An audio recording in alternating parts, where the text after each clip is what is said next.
Purihin ang ating pinakamamahal na Panginoong Hesus. Una't higit sa lahat po, aking ipinaabot ang pinakamataas na pagpupuri, pagpapasalamat, pagluwalhati at pagsamba sa ating dakilang Diyos, ang ating pinakamamahal na Panginoong Hesus. At ako'y nagpapaabot po ng dobleng paggalang sa ating minamahal at kagalang-galang na Pastor Evangelist Wildy Estrada Almeda, ang huling propeta sa ating kapanahunan. At patuloy na hindi natin makakalimutan ang mga alaala at ang mga banal na turo ng ating minamahal at kagalang-galang na Assistant Pastor Lina C. Almeda at sa kanilang beloved children, children-in-law, grandchildren, great-grandchildren. Isang mapagpalang hapon po. We love you so much. At sa lahat po ng ating live webcast viewers sa buong mundo, mga minamahal ko, ating minamahal na mga kapatiran, maging sa mga bisita, mga baguhan, welcome to the Royal Family of God. At ipinabot po natin ang pagbati sa ating beloved Ted, beloved Minister Luke and the family, maging sa lahat po ng pamilya ng ating beloved Minister Coach. Hallelujah, beloved Zini and the whole family. Isang mapagpalang hapon po sa inyo lahat. Purihin at ating dakilang Diyos. Sa panahon po natin, panahon na ang bawat isa ay manumbalik sa ating pinakamamahal na Panginoon. For without God, talaga pong magiging miserable ang buhay natin. Ngunit, pag ang mahal na Panginoon ay sumasa atin, wala na tayong alalahanin sa huling panahon dahil siya ang gagabay sa atin. Turn again to the Lord. From the book of Lamentations, chapter 3, verse 40. Amen. In the book of Lamentation, chapter 3, verse 40, let us search and try our ways and turn again to the Lord.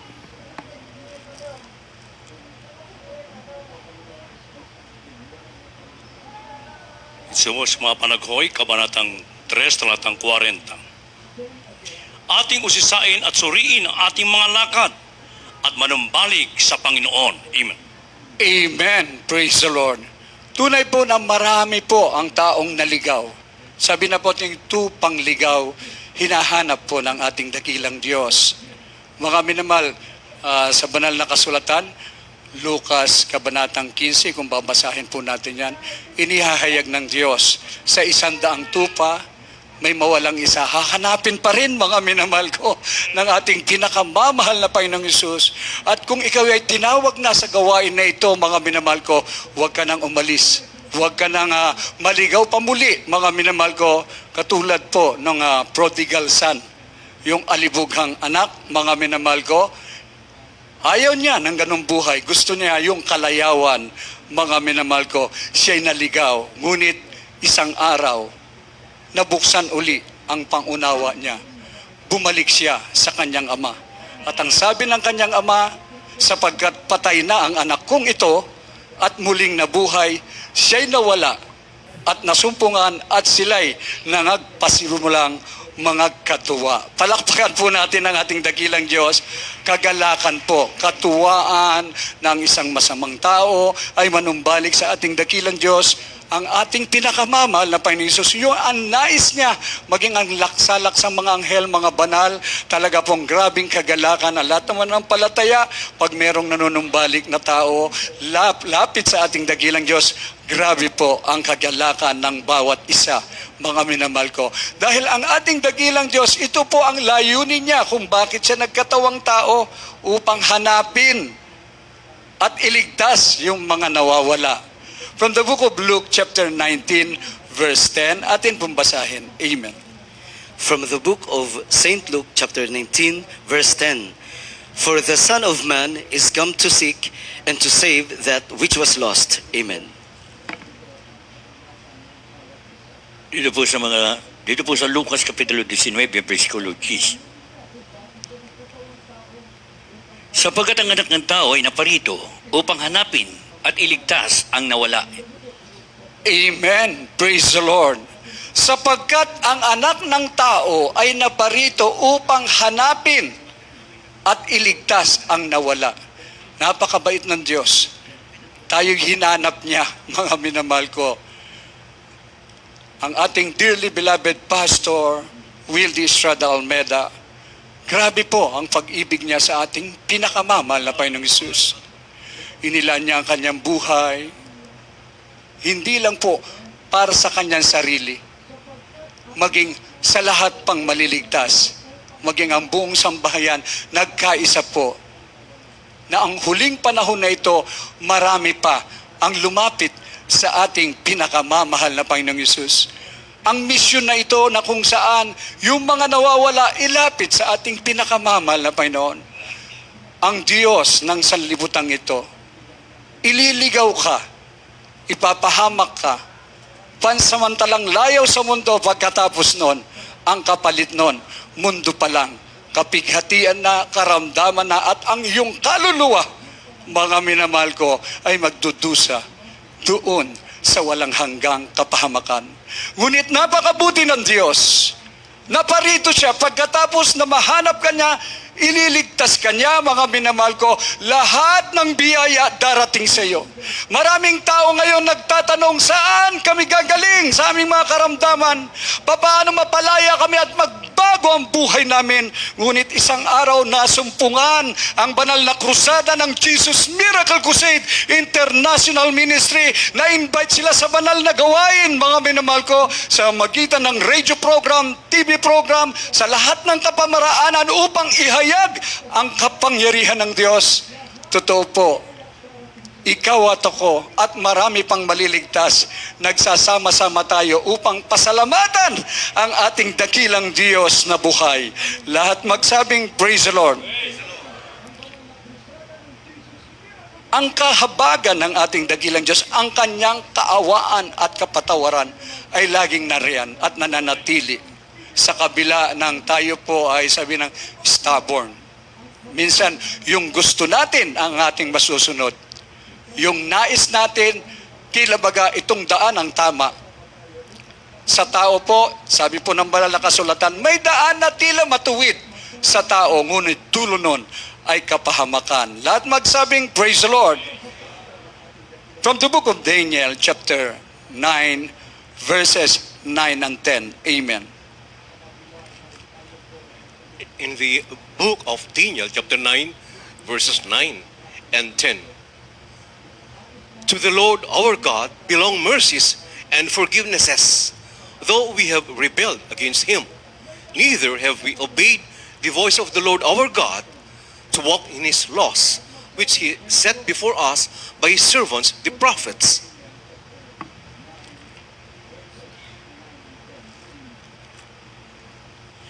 Dito po sa Daniel, Kapitulo 9, ang talata 9 at 10. Sa Panginoon naming Diyos, ukol ang kaawaan at kapatawaran, sapagkat kami ay nangaghimagsik laban sa Kanya, ni hindi man namin tinalima ang tinig ng Panginoon naming Diyos, upang lumakad ng ayon sa Kanyang mga kautusan, na Kanyang inilagay sa harap namin sa pamamagitan ng Kanyang mga lingkod na propeta. Amen. Palakpakan muna po natin ang ating pinakamamahal na Panginoong Hesus. 100% mga baguhan, huwag na kayong tatalikod sa banal na gawain na ito. You have found the true church of the living God. Buhay ng Diyos. Buhay na Diyos at totoong Diyos na ating sinasamba sa espiritu at katotohanan. Siya ang ating pinakamamahal na Panginoong Hesus. At merong propeta, tunay na pastor, na totoo pong pinangaral niya ang buong katotohanan. Lahat magsabing, Praise the Lord. Sa Panginoon naming Diyos, ukol ang kaawaan at kapatawaran. Lahat magsabing, Praise the Lord. Hallelujah. Sapagkat kami ay nangaghimagsik laban sa Kanya. Ni hindi namin tinalima ang tinig ng Panginoon naming Diyos upang lumakad ayon sa Kanyang mga kautusan na Kanyang inilagay sa harap namin sa magitan ng Kanyang mga lingkod na propeta. Yung tumalikod ka po rito, o malaglag ka sa kamay ng Diyos na buhay, kahindik-hindik at nakakatakot. Ngunit pag narito ka na natili ka, mga minamahal ko, isisigaw mo, walang hanggang pagpapasalamat ang ipapabot mo sa makapangyarihang Diyos na buhay. Mga minamahal, bilang patotoo sa bawat isa na narito, wala ng panahon para tumalikod. Disgrasya ang aabutin mo. Ngunit kung nandito ka hanggang sa iyong huling hininga, grasya ng Diyos ang iyong matatanggap. Actually, 1984 po, I attended. Nakarating na po ako rito noon. Nakadala ko po ako sa Girl Scout of the Philippines, maging doon po sa Silahis International Hotel. Mga ilang buwan po. Nasaksiyan ko po ng aking minamahal na pinsan, isa po siyang dalaga. Siya po ay demon possessed. Wala pong kagalingan. Maging sa relihiyon, maging sa mga albularyo. Ngunit dito po, nasaksiyan ko po, nung siya po'y dumalo, kasama ko po ako at saksi po ako. Nung nabautismuhan siya sa pangalan ni Jesus, pinagaling ng ating pinakamamahal na Panginoong Jesus. Ngunit sa kabila ng lahat, hindi pa ako tinawag ng ating pinakamamahal na Panginoon. May mga pag-alinlangan. Katwiran ko, pinsan ko naman yun eh. Mga minamahal, kahit sino man ang dalhin dito, pag nakita mo ang mga dakilang himala, wala kang dapat pag-alinlangan. Magpapatuloy ka. For almost 10 years, nakalimutan ko po ang gawain ito. Ako po'y nahatak sa makasinlibutang gawain, lalo na ang aking beloved wife, dahil nagbanta siya. Pag lumipat ka ng relihiyon, hiwalay.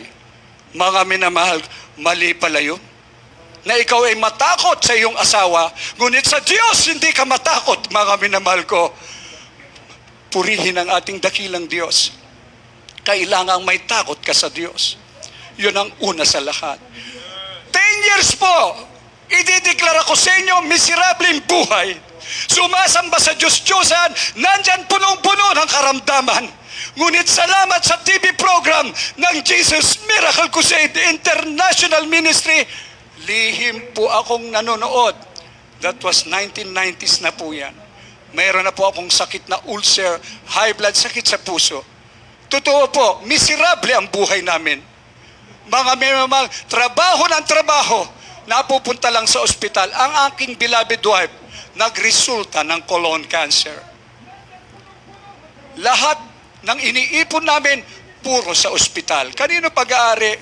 Pag-aari po ng relihiyon. Mga minamahal, on time na yan, I was so much depressed. January 5, 1995, nung tawagin ako sa Marikina Sports Complex. Pinatugtog ko ang isang awiting, ang awiting pagbabalik.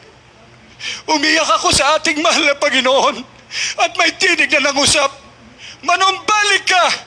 Dumalo ka uli sa Jesus Miracle Crusade. Pagpapalain kita. Ipaglaban mo ang katwiran na ako ang Diyos na makilala mo mula ngayon hanggang sa aking pagbabalik.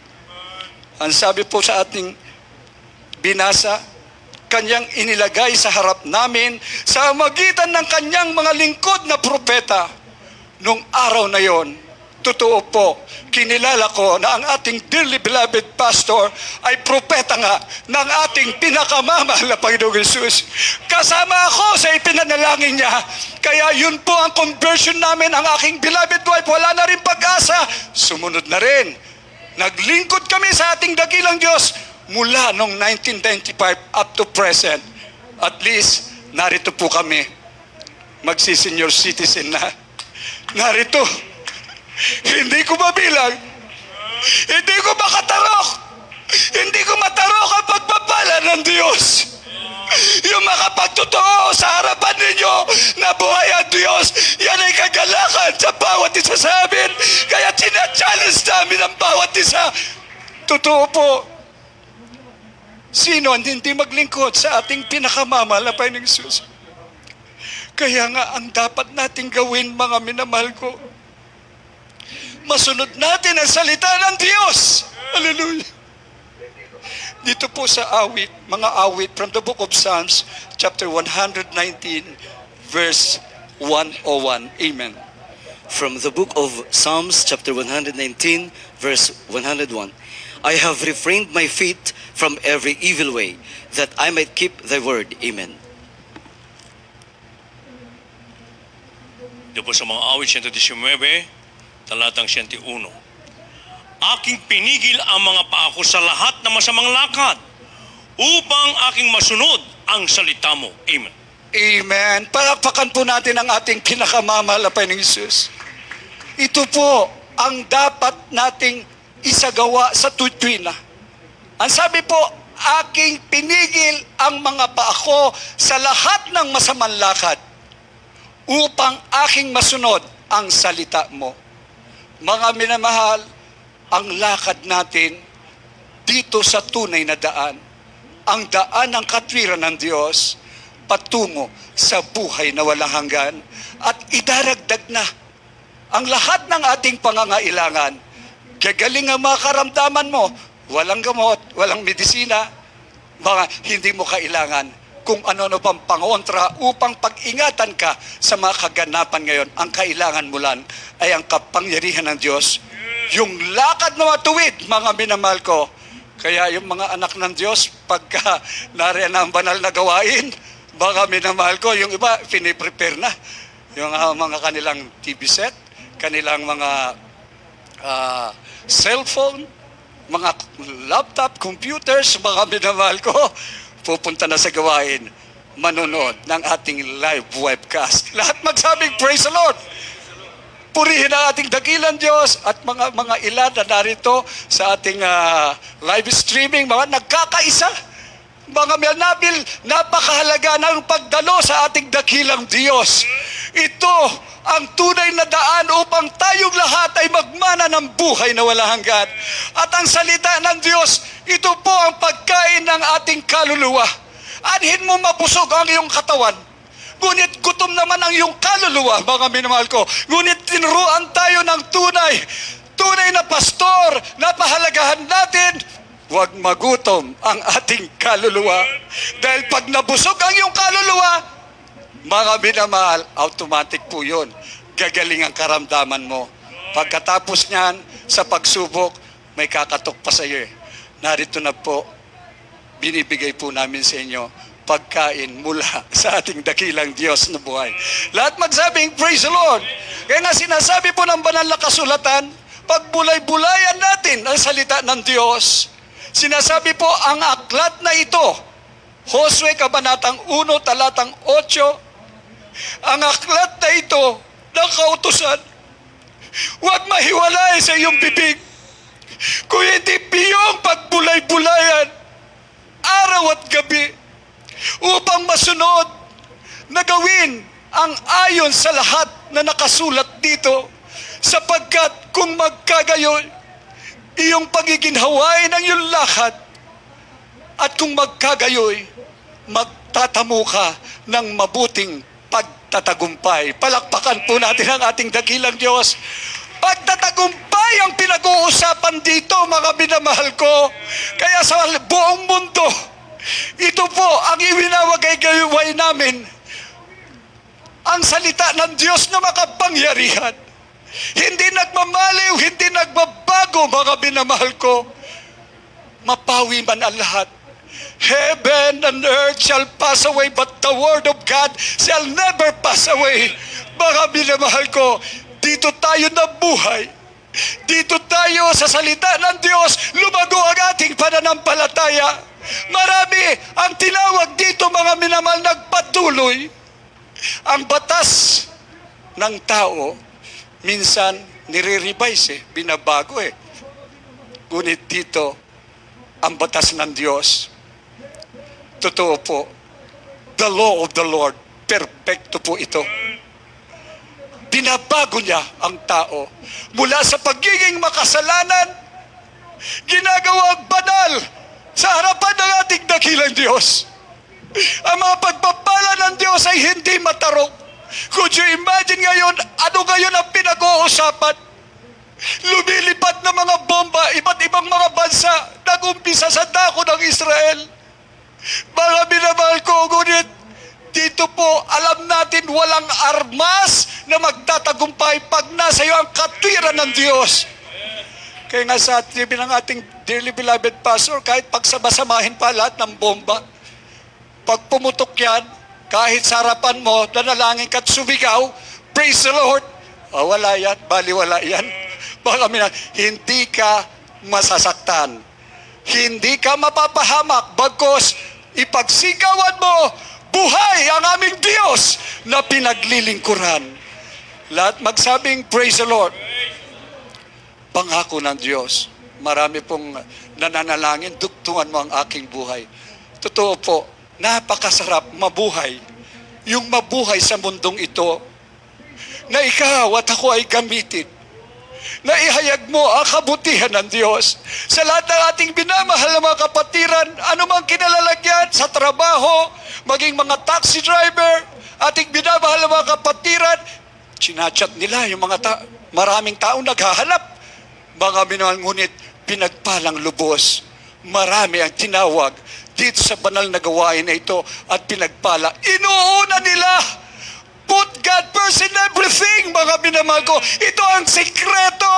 Unahin mo muna ang katwiran ng Diyos. Seek ye first the kingdom of God and His righteousness, and all these things shall be added unto you.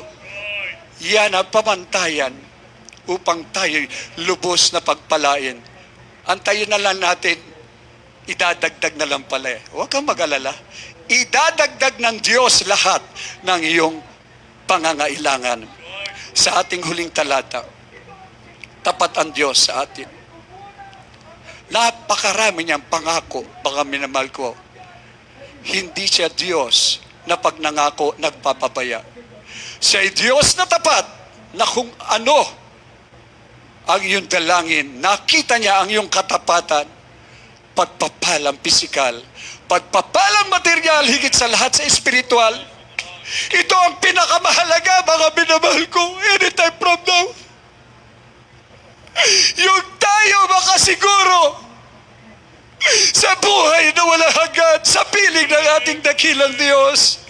From the book of Proverbs chapter 3 verse 2, atin pong basahin sa huling talata. Maganda na po ang ating binamahal na mga awit at manunugtog. Amen. Praise the Lord. The book of Proverbs chapter 3 verse 2, for length of days and long life and peace shall they add to thee.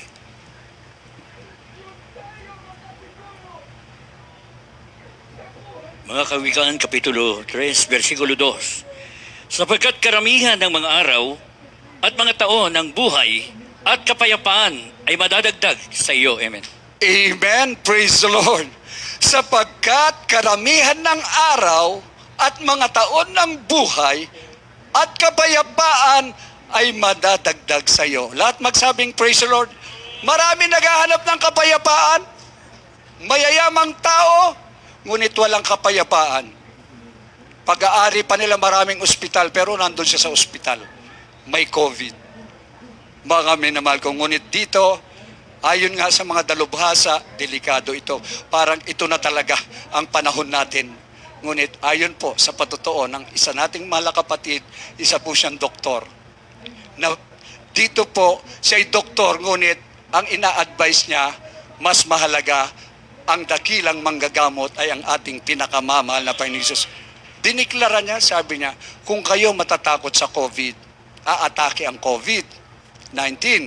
Ngunit, kung meron kang takot sa Diyos, patuloy kang maglingkod sa ating pinakamamahal na Panginoong Hesus, maging tapat ka, yung COVID, lalayas. Lahat magsabing praise the Lord.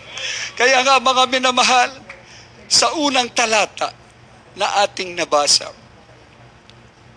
ating usisain, at suriin ang ating mga lakad, manumbalik sa Panginoon. Let us search and try our ways and turn again to the Lord. Ang Diyos ay laging nag-aantay. Hindi niya itinataboy ang mga lumalapit sa Kanya. Tingnan niyo po ang mga kaganapan, mga minamahal ko, maging sa pamagitan po ng video call, messenger, mga minamahal ko, Zoom, Mga minamahal, hindi tayo ang nagpapatotoo. Ang mga nagpapatotoo, yung mga live webcast viewers natin. Marinig mo ang kanilang desire. Sunduin niyo ako. Gusto ko magpabautismo pagkatapos regular at faithful live webcast viewer na ako. Lahat magsabing praise the Lord. At pinatutotoo nila. Mga binahal ko, may mga malalayong lugar. Naalala ko. Hallelujah. Isa pong Netherlanders. Dito po siya ikinasal. Hindi kaagad nagpabautismo. Alam niya na totoo ang Jesus Miracle Crusade. Nung may karamdaman na, mga binabahal ko, ang sabi niya, panoorin ko ang preaching ng ating dearly beloved Pastor Evangelist Wildy Estrada Almeida. Mga binamahal, doon sa Netherlands, naging nakaugalian niya na nasubaybayan ang ating banal na gawain. Kung kailan walang gawain, gusto niya magpabautismo. Sabi ko, may paraan. Online baptism. Baka binabahal ko, sabi ko sa kanyang mahal na asawa, schedule natin, Zoom, may mga choir na makiki-assist sa iba't ibang bansa. Baka may kahabagan ng Diyos, mga minamahal ko, na schedule at isa po sa ating beloved ordained preacher sa US ang nag-assist po, mga minamahal ko. Sino ang nagbautismo? Yung matured Christian na asawa niya, ang kanyang mahal na asawa. Sabi niyo, sis, ikaw na, panahon mo na ngayon. Habang nakabidyo, ilubog mo yung iyong mahal na asawa. Alam niyo po ba kung bakit nakumbinse? Nung siya'y tumanggap sa ating dakilang Diyos, nanalangin, sumampalataya sa pangunat dalangin ng ating minamahal, iginagalang na pastor, hindi pa nababautismuhan. Ora mismo, pinagaling ang kanyang karamdaman. Kaya kinaumagahan, sweetheart, nasaan ang robe? Ihanda ang tubig. Ang saya-saya po na bautismuhan sa pangalan ni Jesus. Kaya nandun ang ating mahal na kapatid na dati-rati hindi nagte-testify. Ngayon, mga minamahal ko, sinasabi niya, doon sa bansang Netherlands, merong Diyos na nagpagaling sa akin. Merong tunay na gawain na ito ay nilalakipan ng kapangyarihan. Bandang uli, diniklara niya, merong propeta na narito ang salita ay nangyari at may kapangyarihan. Palakpakan po natin ang ating pinakamamalabay ni Jesus. Tayo pong lahat ay umawit magpuri sa ating dakilang Diyos habang inaanyayahan po natin ang mga bisita, ang mga baguhan, ang ating mga live webcast viewer. Ating mga live webcast viewers, pinagpala kayo sa araw na ito. Ngayon ang araw ng kaligtasan. Amen. Praise the Lord. Hallelujah.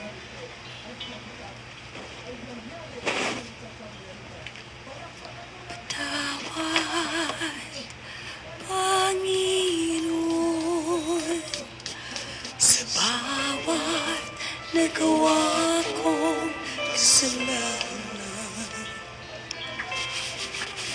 pinagsisisihan ko ito na